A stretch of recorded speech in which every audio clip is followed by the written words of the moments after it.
Hello and welcome back to the channel where today we have some iRacing Ferraris at Daytona. Now, normally I don't really do full length iRacing commentaries, but today I really wanted to talk about this race because I feel like it's an evolution of myself as a driver and I feel like it's an example of myself getting better. So, into iRacing we go, into voiceover Gavin we go, enjoy this race.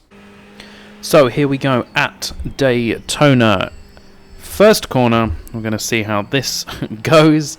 The first corner at Daytona can always be a difficult one to manage. As these two cars go in front of us, this guy bounces off the wall. I give him a very light tap. There wasn't much I could do. There's not much road for you to avoid there.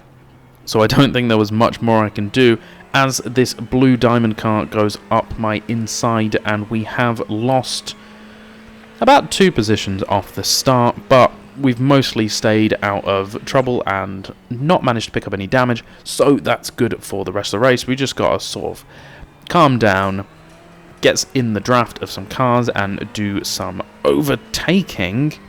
So we're coming up past International Horseshoe, now on to starting the tri-oval. These two cars are very close together, and especially in the GT3 Ferrari here.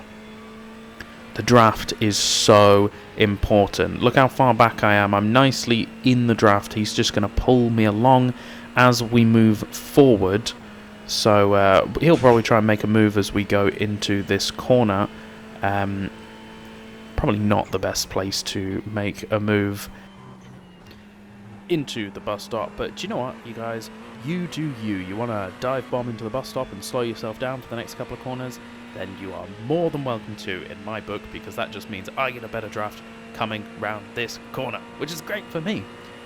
These guys are going to get real close to each other. This guy goes on the outside, hits the wall, and then goodbye? I'm not quite sure what happened there. He just... I genuinely am a bit lost for words there. Not sure what he did. I think he went to go around the outside. Maybe his controller or wheel disconnected. Who knows? Anyway, into the first corner I go, absolutely way too deep. Thought I was really catching up with that guy in front, and then I realised that I was completely missing the corner, which is kind of on par for me. So into turn 2, we are a little bit far behind. We definitely need to close up that gap because, as I said, that draft is so important at Daytona, and you need to be about within, I'd say a second is kind of where you want to be for getting that into the suck zone to get pulled along by the car in front of you. So we're pushing as much as we possibly can to try and catch up with him in front of us. Now, you may have seen from the title, this so far doesn't look like some of my best racecraft, but just wait and see. It's coming, I promise. Right, onto the tri-oval. Here we go. Yeah, we're a little bit outside of it. Idiot me, forgot to record this properly so you can't actually see the relatives. But like, we're just a little bit outside of the 1 second zone, so we're not getting as much draft as we would want to for this race. But I do have a car on my inside, as you can see in the top left-hand corner. He's going to dive it up into the bus stop, which massively compromises his run through the bus stop. I get a much better run through the bus stop. Wow, I've said bus stop way too many times there. Which means I'm going to get a great tow through the last bit of the oval. Just got to pick which side I want to go on. This time it looks like I make the move and it's the outside, which probably not the best way to do it, but he had the inside pretty well covered off, so it means I'm going to have to go outside at turn 1, which is a little bit slippy, and as you can see I just, couldn't make the move stick. I try and cut back on him, but there's a little bump on the inside of the corner there, and it just bumped me out a little bit wide. So I couldn't get that move done, but we're just going to keep following. We've still got about 13, 12 minutes left. And there's a fight going on in front of us, which is always good for racing, because it means that you can get a little bit closer. So I'm following the number 7 car through here. Just trying to settle down a little bit, not getting too ahead of myself. Absolute mess. I don't know what was going on here. I've got a car coming in from behind. The black 17 car goes in way too deep. Now these guys are going side by side through probably one of the worst places to go side by side, because someone's getting compromised into this corner, which means someone's getting a compromised run. I have to make the overtake, he goes so slowly through that corner that I had to make the overtake, which means now we're both fighting for the draft as he bumps me a couple of times on the outside, which means I forgot to change gears, which means, you know, he's now ahead of me. But I'm going to steal his draft, so who's the real winner here? Coming into the bus stop, it's a little bit of a mess. He brakes just about when I think he should, as another car goes up my inside. As I said before, fighting means that people from behind you can get a better run, and this guy in the number 13 car decided that, yep, that was going to be his chance to dive me through the bus stop. It means now we're about a pack of 4, so sort of anything could happen. I'm getting a good draft off the 13 car, and I decide to fling it up the inside. He actually, quite nicely, let me have that. Didn't try and cover off the inside that much, sort of let me put my nose in there off the apron, and then take it. So this is going to be interesting going into here. The 7 brakes so early there. And then the 17 car goes way too deep in here. So I managed to get a pretty decent run off that corner. So I've made about 2 positions up there, which is, you know, pretty good for me. We're back then, so after all the fun and games of the last lap, we're back behind the 7 car, and we're back chasing him down, back to normal, got rid of the people behind us, into, I keep calling this International Horseshoe, I hope it is. We're pretty good around this corner. We do take a slightly different line, which means we're quite quick on entry, but maybe a little bit slow on exit. But this is the corner that matters here. I like to take a really tight line, try and straighten up the car as quick as possible, and then get on the gas. As you can see, I managed to do absolutely none of that this time around because, you know, I'm bad at iRacing, bad at driving. We're just about in the what I like to call the suck zone, the draft zone. Probably not enough to make a move into the bus stop. Not that I would really probably make a move into the bus stop, because I think it's stupid when you've got a long curved straight coming up afterwards. So I'm pretty good through the bus stop. I've got it pretty nailed down. I managed to make up about 3/10 on the person in front of me every time we go through the bus stop, because I am slower around other parts of the track. We're getting a look how close I'm getting now. The draft on Daytona is incredible. This time I've got to try and make my mind up on which way I'm going to go. The outside is so difficult to go around, but he's got the inside covered off so well, so looks like it's going to have to be the outside. We try once again, try to brake late, but it's just, it's dusty out there, it's unstable, and I can't really get the cut back either.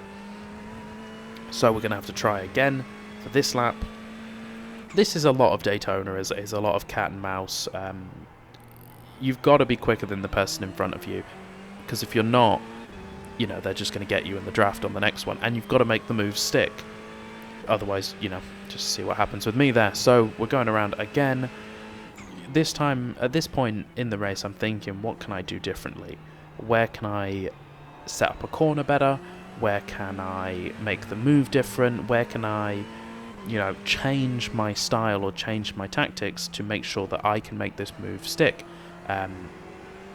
Because obviously the technique and the tactics that I'm using right now are not quite working, and I need to make this move stick because I want to get onto the podium somehow, because it's not often that I end up on the podium in iRacing. So back down the straight up into the bus stop. I'm a little bit far behind, but like I said, I'm really good through the bus stop. Can usually make about 3/10 on him, as he goes a little bit too deep into the bus stop. Lucky not to get a slowdown there. Almost could have been a slowdown. We're back in the draft. We've got 2 cars ahead of us, so hopefully that's 2 more overtakes if these 2 in front of us keep messing about. Again, I'm just trying to think, do I go around the outside? Not really close enough that I'll slingshot myself around the outside. In fact, I'm not even going to get close enough for the move on this lap. But he does weirdly cover the outside. I know that's sort of the line you want to be taking. This time I can take my own line through the corner, which means I get a better drive through the corner, which now I'm thinking this is the lap that I can overtake. I'm not too far behind this time. Have a look up the inside there just to let him know I'm there. He goes probably a little bit too deep, and we are right on his tail for this lap, as I probably gave myself an off track there. this is the lap. I'm thinking, now I've got to think, you know, a couple of corners ahead. Where possibly could I make this move? This back marker very kindly let us both through, including the guy behind me, which was quite annoying. I was hoping he'd cut off the guy behind me, because there is someone behind me. But now I'm thinking, where can I make this move stick, as I make a little bit of a mistake into that corner. But I'm just about at the length you want to be for making the overtake. Just under a second, about 7/10. I know this is my chance to make the overtake, so I'm just trying to think, where can I make this? Probably not into the bus stop, but I can get really close to him behind the bus stop. Then I really need to set up either the outside or the inside, stick to it, and go for the move as soon as I can to make that move stick. So, once again, pretty good through the bus stop. I've spent quite a lot of time practicing that, so I'm pretty quick through it. Now we are right behind him. We're definitely going to get a great slingshot heading into the start-finish straight. Where will I go? What's the route I'm going to pick? I look for the outside. Going to get a nice slingshot past him, but again, he has got the inside. I'm almost past him here. Not quite past him enough to cut him off into turn 1, and he's just going to hug that inside. And like I said, that outside is not the easiest in the world to make the overtake on. So yeah, he keeps the position. I thought that was my chance. I really did think that was my chance. But you're going to have to just keep going. Again, quite good through that corner. A little bit of loss of traction on exit, but just thinking about it, you know, can you really go around the outside? Have I got enough speed to go around the outside and make that overtake? I'm not sure. I think you have to sort of poke your nose on the inside, get so close that he can't close the door, otherwise you both crash, which, you know, it's iRacing, so we both could easily just crash and it be the end of our races, but, you know, again, that's iRacing. So, on to the tri-oval. I'm about that same distance, that 7/8 tenths. I think I need to be a little bit closer, maybe a tenth or two. Again, I know I'm going to get him through the bus stop. I know that, you know, I'm going to be right on the back of his car, but he does cover off the inside this time, which I think fades onto the outside. Very interesting move. I think he thought I was going to maybe go for the dive bomb, but again, just much quicker than him through the bus stop. Again, we are so close. I've just got to pick which way, and I do see him fade outside just a little bit there. And at this point, I think, well, the outside's not working for me, so why don't I just throw it up the inside? This is a legal move. You are allowed to use the apron on the tri-oval. And to be fair to him, he gives me the space. I hold it there, and I've got the inside line for this corner, and I just sort of, just a little bit fade out wide to make him think twice about going around the outside, and I have managed to get the position. Now, I thought that was quite good racing from me, using my brain, seeing that the outside wouldn't work, and just forcing my way to the inside, and fair play to the guy, he did let me race there, he gave me the space, and then I just so ever so slightly faded out to the right to make him think that I wasn't there. Now, here's where I think the race gets interesting. I know this guy is quite quick, and that he can probably overtake me again with the draft at some point. So in my head here, I'm thinking, what if I just slow down ever so slightly and try and back him up into the guy behind me and hope somewhat that they can slow each other up or have some sort of a crash. I know he's slightly on my inside here, but this is what I'm thinking, sort of just slow him down, back them both up. He got a much better run than me here, so I know he's going to probably try and dive down the inside of the bus stop, which surprisingly he doesn't. He's maybe learned his lesson. He knows he's going to get a good draft for the next couple of corners.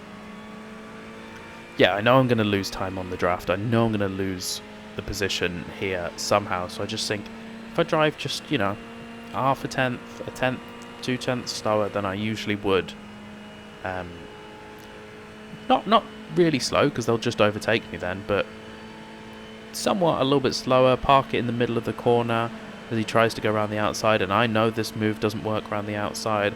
Watch me just sort of fade out a little bit wide just to push him a little bit wider. And you can see behind us, that third car is getting very, very, very close as we move on to the last lap. In fact, the number 13 car behind manages to go up the inside, and I have done exactly what I wanted to do. Spend a lap just slowing down the pace a little bit, and now they're going side by side, and I'm thinking to myself, yes, this race is going to be mine. The 13 car goes up the inside of the 7 there side by side. I'm just going to slow them up even more, and the 7 goes around. Can you believe it? My plan somewhat actually worked. Backing up the 7 just ever so slightly into that number 13 car caused them to go side by side through corners that they shouldn't have probably been going side by side, and then they end up having an accident. That is what happens when you drive smart and maybe not as fast as you should be, but yeah, I thought this was a really, really well executed plan from myself. You know, just backing them up, so holding on to the fact that people in iRacing are gonna have an accident. But we still do have the 13 car behind us.